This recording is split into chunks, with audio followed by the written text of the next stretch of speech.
Dracula by Bram Stoker. Chapter 13. Dr. Seward's diary continued. The funeral was arranged for the next succeeding day, so that Lucy and her mother might be buried together. I attended to all the ghastly formalities, and the urbane undertaker proved that his staff were afflicted or blessed with something of his own obsequious suavity. Even the woman who performed the last offices for the dead remarked to me, in a confidential, brother professional way, when she had come out from the death chamber, "She makes a very beautiful corpse, sir. It's quite a privilege to attend on her. It's not too much to say that she will do credit to our establishment." I noticed that Van Helsing never kept far away. This was possible from the disordered state of things in the household.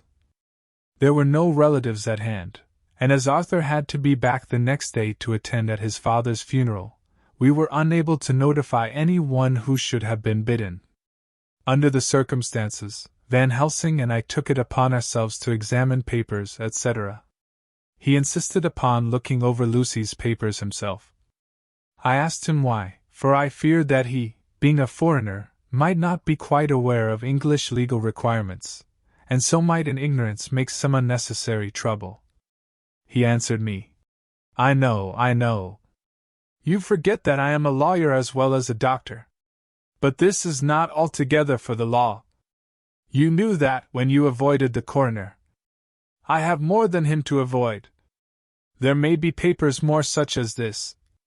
As he spoke, he took from his pocket book the memorandum which had been in Lucy's breast, and which she had torn in her sleep. "When you find anything of the solicitor who is for the late Mrs. Westenra, seal all her papers, and write him tonight.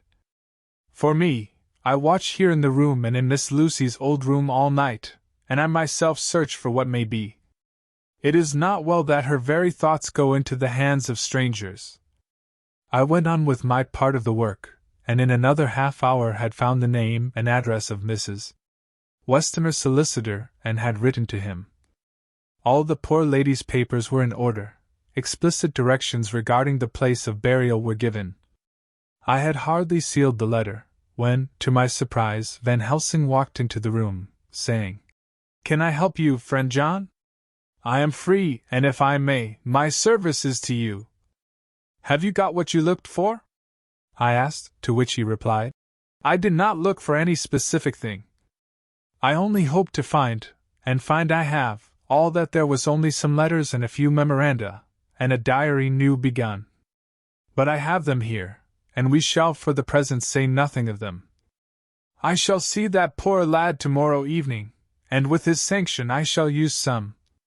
When we had finished the work in hand, he said to me, "And now, friend John, I think we may to bed.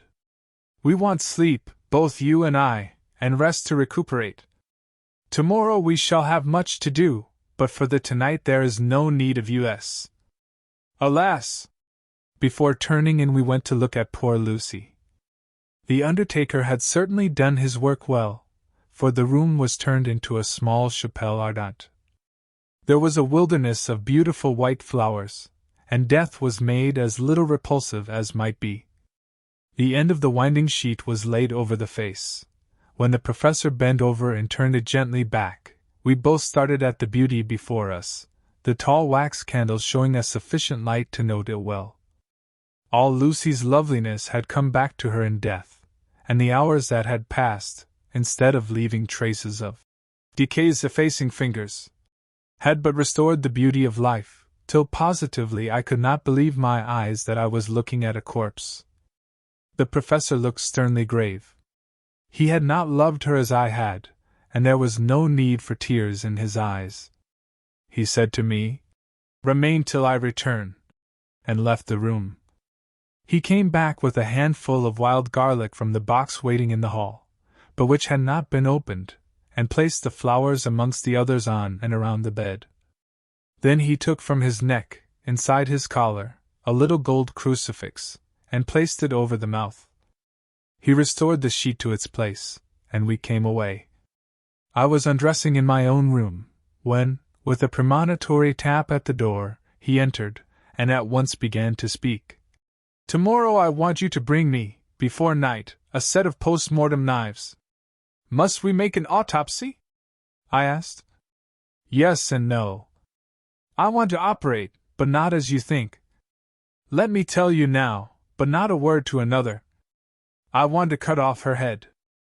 And take out her heart. Ah! You a surgeon, and so shocked.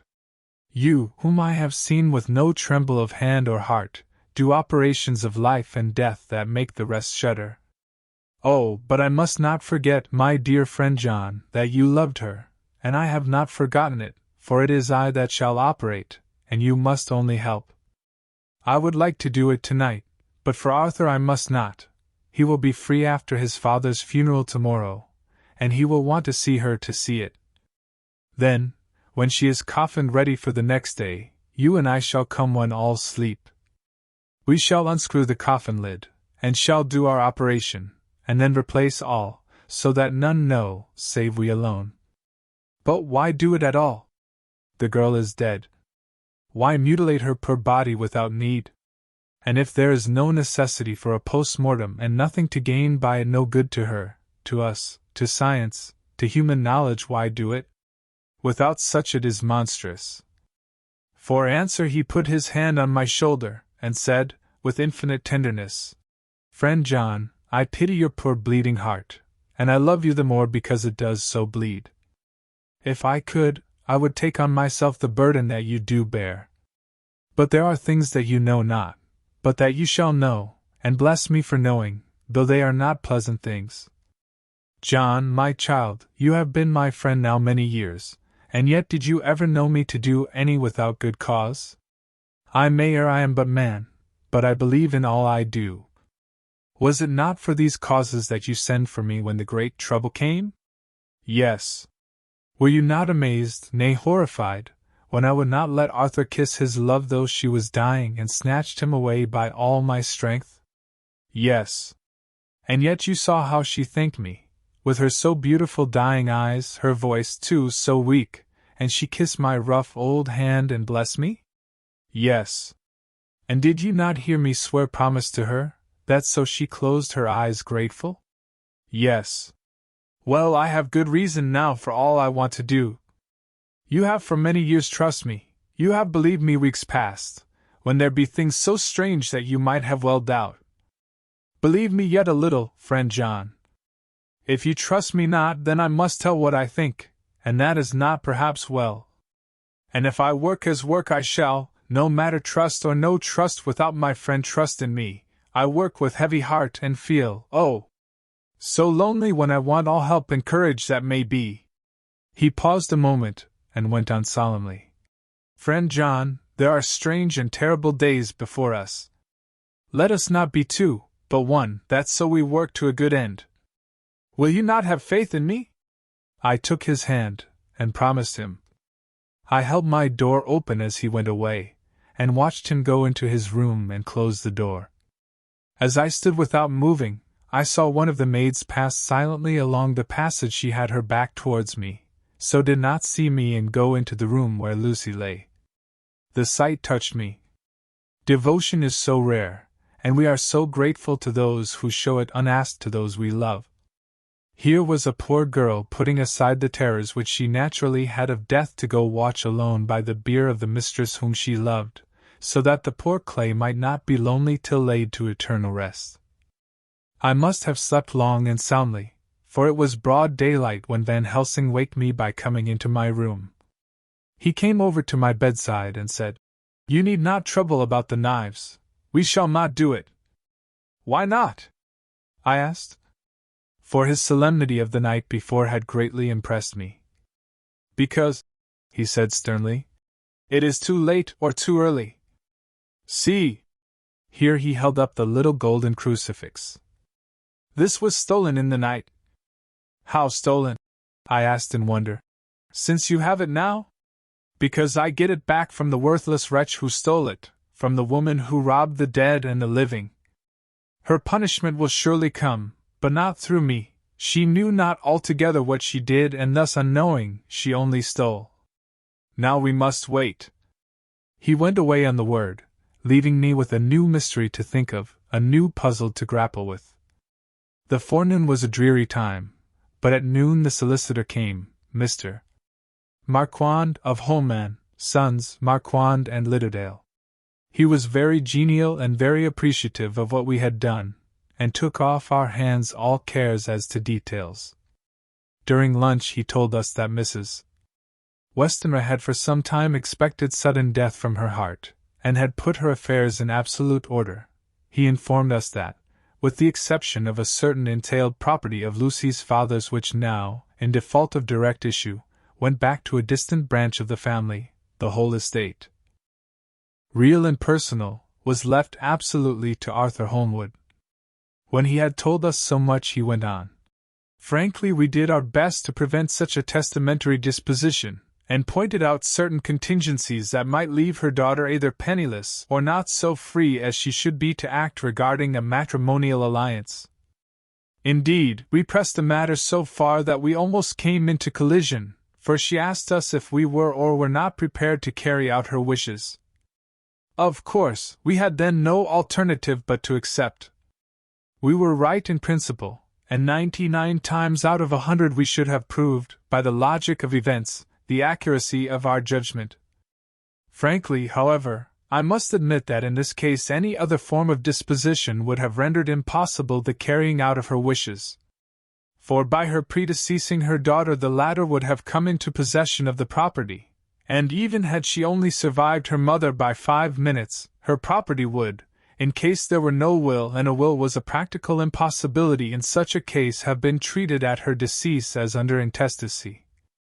In which case Lord Godalming, though so dear a friend, would have had no claim in the world, and the inheritors, being remote, would not be likely to abandon their just rights, for sentimental reasons regarding an entire stranger. I assure you, my dear sirs, I am rejoiced at the result, perfectly rejoiced. He was a good fellow, but his rejoicing at the one little part in which he was officially interested of so great a tragedy was an abject lesson in the limitations of sympathetic understanding. He did not remain long, but said he would look in later in the day and see Lord Godalming. His coming, however, had been a certain comfort to us, since it assured us that we should not have to dread hostile criticism as to any of our acts. Arthur was expected at 5 o'clock, so a little before that time we visited the death chamber. It was so in very truth, for now both mother and daughter lay in it. The undertaker, true to his craft, had made the best display he could of his goods, and there was a mortuary air about the place that lowered our spirits at once. Van Helsing ordered the former arrangement to be adhered to, explaining that, as Lord Godalming was coming very soon, it would be less harrowing to his feelings to see all that was left of his fiancée quite alone. The undertaker seemed shocked at his own stupidity, and exerted himself to restore things to the condition in which we left them the night before, so that when Arthur came such shocks to his feelings as we could avoid were saved. Poor fellow! He looked desperately sad and broken. Even his stalwart manhood seemed to have shrunk somewhat under the strain of his much-tried emotions. He had, I knew, been very genuinely and devotedly attached to his father, and to lose him, and at such a time, was a bitter blow to him. With me he was warm as ever, and to Van Helsing he was sweetly courteous, but I could not help seeing that there was some constraint with him. The professor noticed it, too, and motioned me to bring him upstairs. I did so, and left him at the door of the room, as I felt he would like to be quite alone with her, but he took my arm and led me in, saying huskily, "You loved her too, old fellow, she told me all about it, and there was no friend had a closer place in her heart than you. I don't know how to thank you for all you have done for her. I can't think yet." Here he suddenly broke down, and threw his arms round my shoulders and laid his head on my breast, crying, "Oh, Jack! Jack! What shall I do? The whole of life seems gone from me all at once, and there is nothing in the wide world for me to live for." I comforted him as well as I could. In such cases men do not need much expression. A grip of the hand, the tightening of an arm over the shoulder, a sob in unison, are expressions of sympathy dear to a man's heart. I stood still and silent till his sobs died away, and then I said softly to him, Come and look at her." Together we moved over to the bed, and I lifted the lawn from her face. God! How beautiful she was! Every hour seemed to be enhancing her loveliness. It frightened and amazed me somewhat, and as for Arthur, he fell a trembling, and finally was shaken with doubt as with an ague. At last, after a long pause, he said to me in a faint whisper, "Jack, is she really dead?" I assured him sadly that it was so, and went on to suggest, for I felt that such a horrible doubt should not have life for a moment longer than I could help, that it often happened that after death faces became softened, and even resolve into their youthful beauty, that this was especially so when death had been preceded by any acute or prolonged suffering. It seemed to quite do away with any doubt, and, after kneeling beside the couch for a while and looking at her lovingly and long, he turned aside. I told him that must be goodbye, as the coffin had to be prepared, so he went back and took her dead hand in his and kissed it, and bent over and kissed her forehead. He came away, fondly looking back over his shoulder at her as he came. I left him in the drawing-room, and told Van Helsing that he had said goodbye, so the latter went to the kitchen to tell the undertaker's men to proceed with the preparations and to screw up the coffin. When he came out of the room again, I told him of Arthur's question, and he replied, "I am not surprised. Just now I doubted for a moment myself." We all dined together, and I could see that poor Art was trying to make the best of things. Van Helsing had been silent all dinner time, but when we had lit our cigars he said, "Lord," but Arthur interrupted him. "No, no, not that, for God's sake! Not yet at any rate. Forgive me, sir, I did not mean to speak offensively, it is only because my loss is so recent." The professor answered very sweetly, "I only used that name because I was in doubt. I must not call you Mr., and I have grown to love you, yes, my dear boy, to love you as Arthur." Arthur held out his hand, and took the old man's warmly. "Call me what you will," he said. "I hope I may always have the title of a friend. And let me say that I am at a loss for words to thank you for your goodness to my poor dear." He paused a moment, and went on. "I know that she understood your goodness even better than I do, and if I was rude or in any way wanting at that time you acted so, you remember." The professor nodded. "You must forgive me," he answered with a grave kindness. "I know it was hard for you to quite trust me then, for to trust such violence needs to understand, and I take it that you cannot trust me now, for you do not yet understand. And there may be more times when I shall want you to trust when you cannot and may not and must not yet understand. But the time will come when your trust shall be whole and complete in me, and when you shall understand as though the sunlight himself shone through. Then you shall bless me from first to last for your own sake, and for the sake of others and for her dear sake to whom I swore to protect." "And indeed, sir," said Arthur warmly, "I shall in all ways trust you. I know and believe you have a very noble heart, and you are Jack's friend, and you were hers. You shall do what you like." The professor cleared his throat a couple of times, as though about to speak, and finally said, "May I ask you something now?" "Certainly. You know that Mrs. Westenra left you all her property?" "No, poor dear, I never thought of it." "And as it is all yours, you have a right to deal with it as you will. I want you to give me permission to read all Miss Lucy's papers and letters. Believe me, it is no idle curiosity. I have a motive of which, be sure, she would have approved. I have them all here. I took them before we knew that all was yours, so that no strange hand might touch them, no strange eye look through words into her soul. I shall keep them if I may. Even you may not see them yet, but I shall keep them safe. No word shall be lost, and in the good time I shall give them back to you.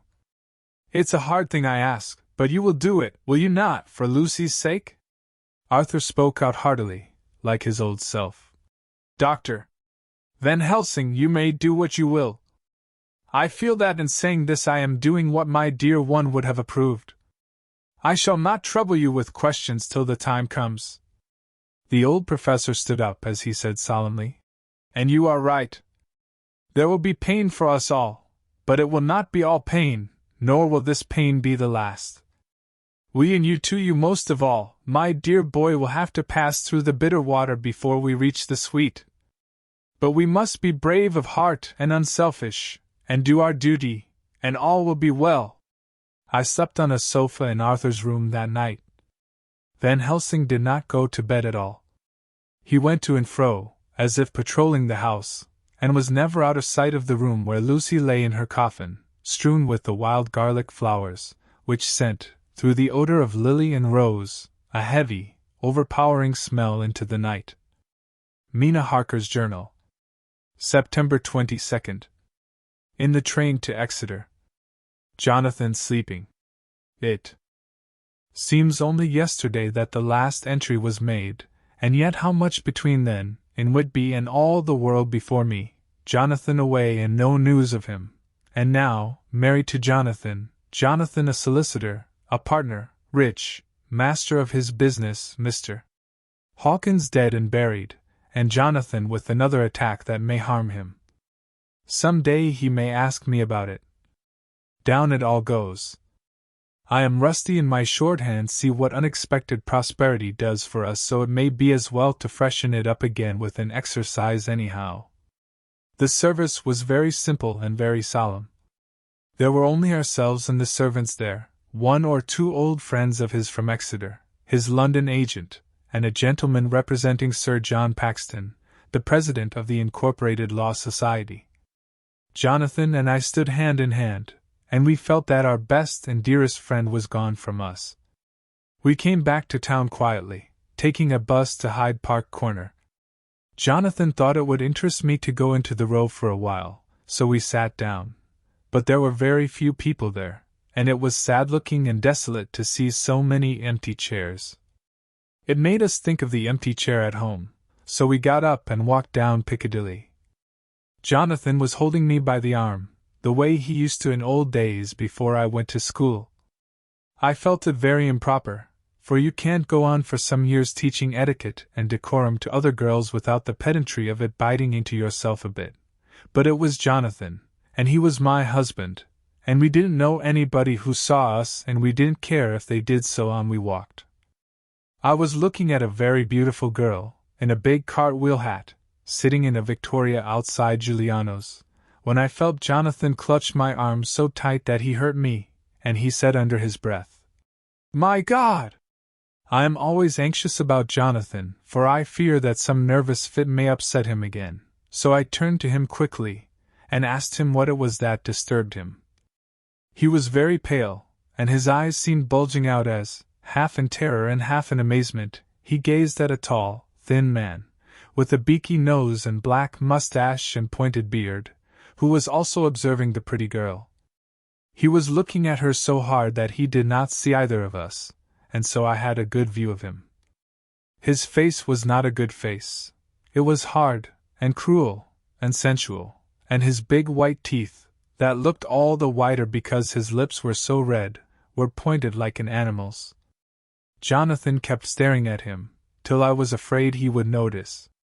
I feared he might take it ill, he looked so fierce and nasty. I asked Jonathan why he was disturbed, and he answered, evidently thinking that I knew as much about it as he did. "Do you see who it is?" "No, dear," I said. "I don't know him. Who is it?" His answer seemed to shock and thrill me, for it was said as if he did not know that it was to me, Mina, to whom he was speaking. "It is the man himself." The poor dear was evidently terrified at something, very greatly terrified. I do believe that if he had not had me to lean on and to support him he would have sunk down. He kept staring. A man came out of the shop with a small parcel, and gave it to the lady, who then drove off. The dark man kept his eyes fixed on her, and when the carriage moved up Piccadilly he followed in the same direction, and hailed a hansom. Jonathan kept looking after him, and said, as if to himself, "I believe it is the Count, but he has grown young. My God, if this be so! Oh, my God!" My God! If I only knew! If I only knew! He was distressing himself so much that I feared to keep his mind on the subject by asking him any questions, so I remained silent. I drew him away quietly, and he, holding my arm, came easily.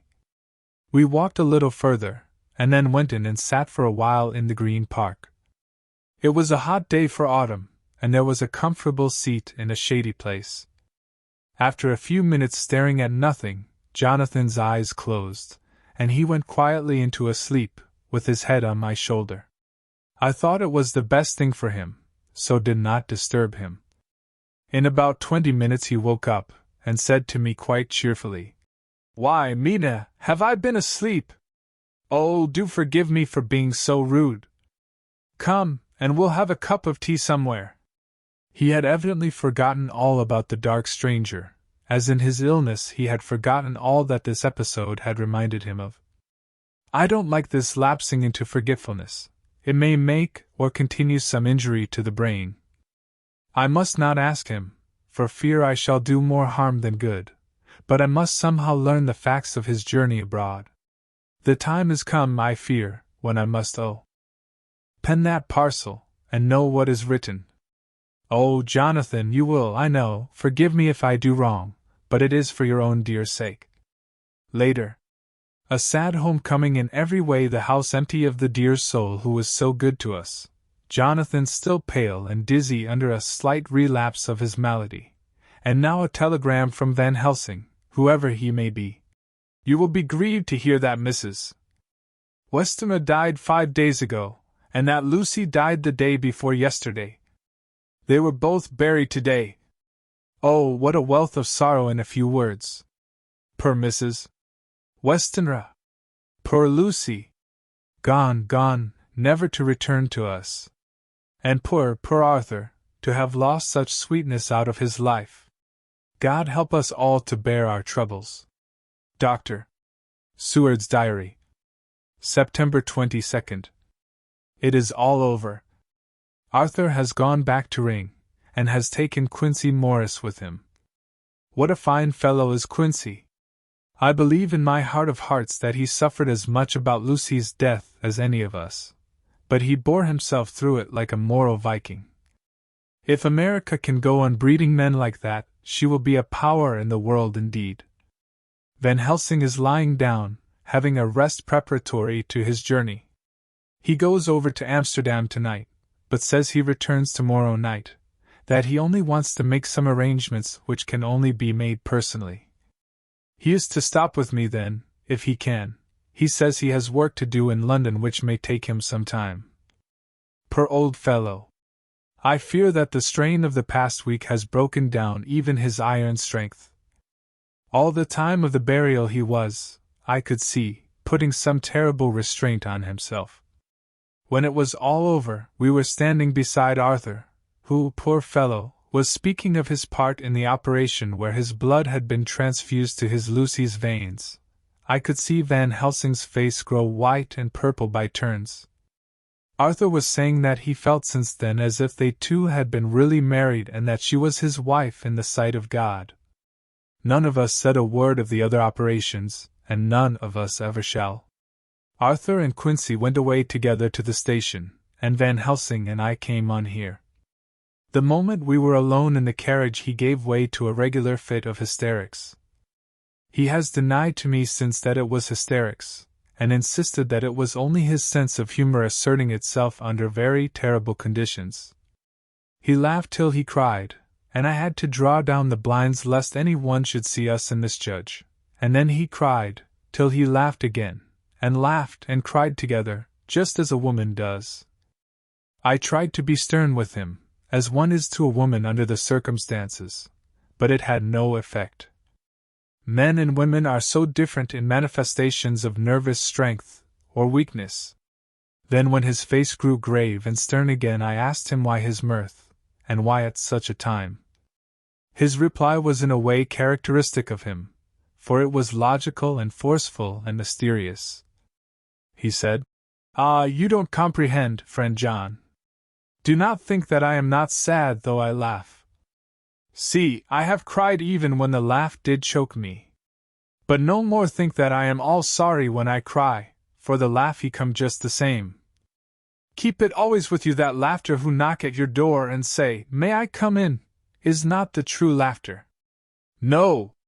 He is a king, and he come when and how he like. He ask no person, he choose no time of suitability. He say, "I am here." Behold, an example. I grieve my heart out for that so sweet young girl. I give my blood for her though I am old and worn. I give my time, my skill, my sleep. I let my other sufferers want that so she may have all. And yet I can laugh at her very grave laugh when the clay from the spade of the sexton drop upon her coffin and say thud, thud to my heart till it send back the blood from my cheek. My heart bleed for that poor boy, that dear boy. So of the age of mine own boy had I been so blessed that he live, and with his hair and eyes the same. There you know now why I love him so. And yet when he say things that touch my husband heart to the quick, and make my father heart yearn to him as to no other man, not even to you, friend John, for we are more level in experiences than father and son, yet even at such moment King laugh he come to me and shout and bellow in my ear, "Here I am!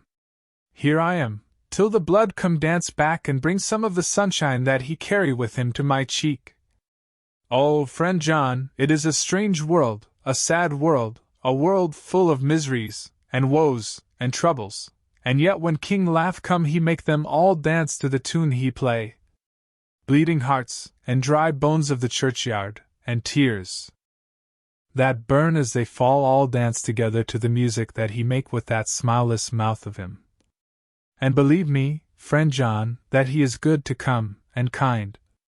Ah, we men and women are like ropes drawn tight with strain that pull us different ways. Then tears come, and like the rain on the ropes, they brace us up, until perhaps the strain become too great, and we break. But King laugh he come like the sunshine, and he ease off the strain again, and we bear to go on with our labor, what it may be. I did not like to wound him by pretending not to see his idea, but, as I did not yet understand the cause of his laughter, I asked him. As he answered me his face grew stern, and he said in quite a different tone, "Oh, it was the grim irony of it all, this so lovely lady garlanded with flowers, that looked so fair as life, till one by one we wondered if she were truly dead. She laid in that so fine marble house in that lonely churchyard, where rest so many of her kin, laid there with the mother who loved her, and whom she loved, and that sacred bell going toll, toll, toll, so sad and slow, and those holy men, with the white garments of the angel, pretending to read books, and yet all the time their eyes never on the page, and all of us with the bowed head. And all for what? She is dead, so. Is it not? Well, for the life of me, Professor, I said, I can't see anything to laugh at in all that. Why, your explanation makes it a harder puzzle than before. But even if the burial service was comic, what about poor Art and his trouble? Why, his heart was simply breaking. Just so. Said he not that the transfusion of his blood to her veins had made her truly his bride? Yes, and it was a sweet and comforting idea for him. Quite so. But there was a difficulty, friend John. If so then what about the others? Ho ho! Then this so sweet maid is a polyandrist, and me, with my poor wife dead to me, but alive by church's law, though no wits, all gone even I, who am faithful husband to this now no wife, am bigamist. I don't see where the joke comes in there either, I said, and I did not feel particularly pleased with him for saying such things. He laid his hand on my arm and said, Friend John, forgive me if I pain. I showed not my feeling to others when it would wound, but only to you, my old friend, whom I can trust. If you could have looked into my very heart then when I want to laugh, if you could have done so when the laugh arrived, if you could do so now, when King Laugh have pack up his crown, and all that is to him, for he go far, far away from me, and for a long, long time maybe you would perhaps pity me the most of all. I was touched by the tenderness of his tone, and asked why. Because I know. And now we are all scattered, and for many a long day loneliness will sit over our roofs with brooding wings. Lucy lies in the tomb of her kin, a lordly death house in a lonely churchyard, away from teeming London, where the air is fresh, and the sun rises over Hampstead Hill, and where wild flowers grow of their own accord. So I can finish this diary, and God only knows if I shall ever begin another. If I do, or if I even open this again, it will be to deal with different people and different themes, for here at the end, where the romance of my life is told, ere I go back to take up the thread of my life work, I say sadly and without hope. Finis. The Westminster Gazette. September 25th. A Hampstead Mystery.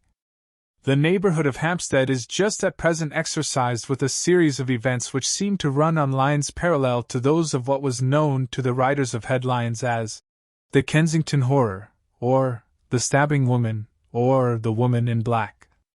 During the past 2 or 3 days several cases have occurred of young children straying from home or neglecting to return from their playing on the heath. In all these cases the children were too young to give any properly intelligible account of themselves, but the consensus of their excuses is that they had been with a loafer lady. It has always been late in the evening when they have been missed, and on 2 occasions the children have not been found until early in the following morning.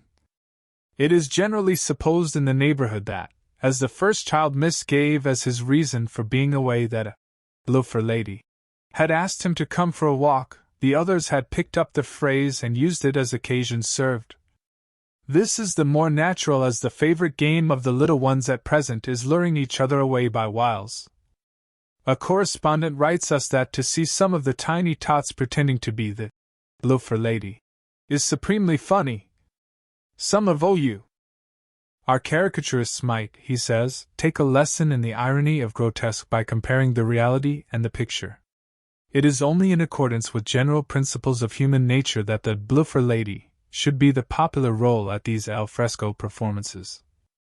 Our correspondent naively says that even Ellen Terry could not be so winningly attractive as some of these grubby-faced little children pretend and even imagine themselves to be.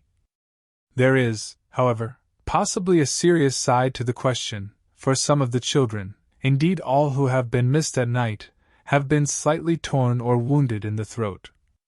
The wound seems such as might be made by a rat or a small dog, and although of not much importance individually, would tend to show that whatever animal inflicts them has a system or method of its own. The police of the division have been instructed to keep a sharp lookout for straying children, especially when very young, in and around Hampstead Heath, and for any stray dog which may be about. The Westminster Gazette. September 25th. Extra Special. The Hampstead Horror. Another child injured. The loafer lady. We have just received intelligence that another child, missed last night, was only discovered late in the morning under a furze bush at the Shooter's Hill side of Hampstead Heath, which is, perhaps, less frequented than the other parts. It has the same tiny wound in the throat as has been noticed in other cases. It was terribly weak, and looked quite emaciated. It too, when partially restored, had the common story to tell of being lured away by the loafer lady.